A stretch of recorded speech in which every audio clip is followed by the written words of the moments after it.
question na ito. From Jose Maria Christian Neri, what's an activity that you were only able to do on your mini bus that you weren't able to do normally? Wait. Aside sa mag-sort kami ng gifts, kasi sobrang sikip ng bus namin. Matulog kami ng straight 12 hours. Yeah, walang alarm, hindi kami ginigising. Gigisingin lang kami, nasa venue na kami. Yeah, so, guys, okay na yun. Nalilito pa, hindi na ako makapagsalita. Adjust ko pa. Pero yun, makatulog kami ng 12 hours, like legit 12 hours.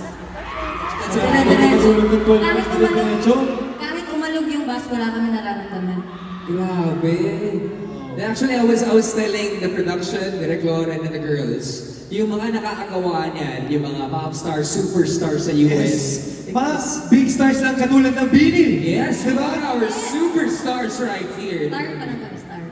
No, never. Especially to us Blooms. Definitely, we got our superstars right here on the stage.